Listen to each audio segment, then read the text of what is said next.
Everyone has faith. Scientists, atheists, Christians, Muslims, Hindus, we all have faith of some kind. The question isn't, do you trust something? The question is, what is the object of your trust?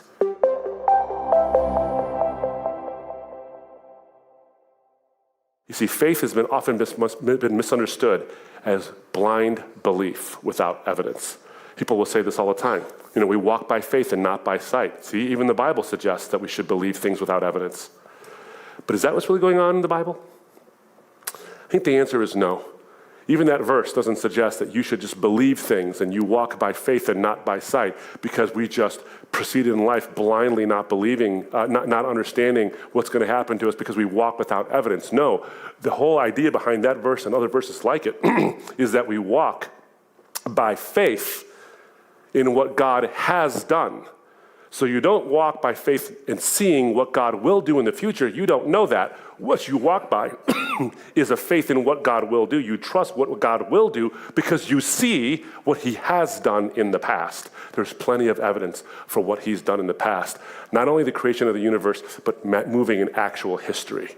So faith is not a blind thing in any way, shape, or form in the Christian faith. There's no blindness commended in the Bible in terms of faith. In fact, the word faith in Greek actually means trust. It means active trust. Now, almost everyone in this room is sitting down. And none of you tested whether that chair would hold you up.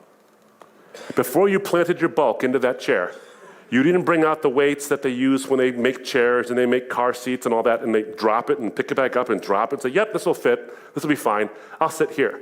You didn't do that, did you? You sat down, you trusted the chair. You don't have 100% proof that it's going to hold you up. You have enough evidence because maybe you sat in this chair before. There's chairs just like it that are in this room, and people far heavier than you are sitting in a chair just like it. You're thinking, if it can hold that guy up, it'll hold me up. You have enough evidence to have faith in the chair, but you don't have complete evidence. So your evidence, your faith, your trust is based on evidence. If you drove here in a car, I'll guarantee you, I won't necessarily guarantee because I could be proven wrong, but I'm willing to bet my eye teeth that none of you tested your brakes in your car before you drove here. And you could have died in a fiery car wreck and caused the death of somebody else on the way here. My goodness, you trusted your life to brakes you didn't test? Why would you do that? Here's why. Because you have enough good evidence to believe, based on past performance and based on all the evidence we have so far, that brakes just don't fail randomly without giving you some kind of a signal first. But you trusted them. It could happen, and you bet your life on that. Here's my point. Everyone has faith. Scientists, atheists, Christians, Muslims, Hindus, we all have faith of some kind. The question isn't, do you trust something? The question is, what is the object of your trust? Is it worthy of that trust? And so you look at Hebrews chapter 11, verses 1 and following. It says, now faith is the assurance of things hoped for, the conviction, oops, I think it went out. Okay, there he goes. Faith is the assurance of things hoped for, the conviction of things not seen. First thing you should notice, faith and hope aren't the same thing.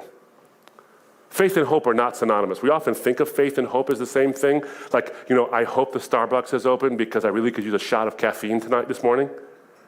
Or I hope I do well on this test. Or I hope my marriage doesn't fail. I hope this therapy session goes well. We have various levels of hope, from mundane to quite profound in our lives. But hope is simply this. Hope is simply an expectation of a future positive outcome. Hope is simply an expectation of a future positive outcome. Faith is not the same thing. Faith is trusting in the one who promised you the future positive outcome. Do you see the fundamental difference in these two things? There's a very big difference. So why would we trust in God? Why would we have faith that things will work out, essentially, as God has predicted for us? It goes on and says this, for by faith, the people of old received their commendation. By faith, this is important, by faith we understand, present tense, it's an active, ongoing thing. By faith, or by trust, we understand that the universe was created by the word of God so that what is seen was not made out of things that are visible. So that what is seen was not made out of things that are visible. Put a pin in that one, I'm going to come back to it in a moment, because there's something really powerful behind that statement in the Bible. So we've already seen that faith is not blind belief. Faith is trust. We trust in what God will do based on what God already has done. And I think the creation of an intelligible universe is already a good reason to trust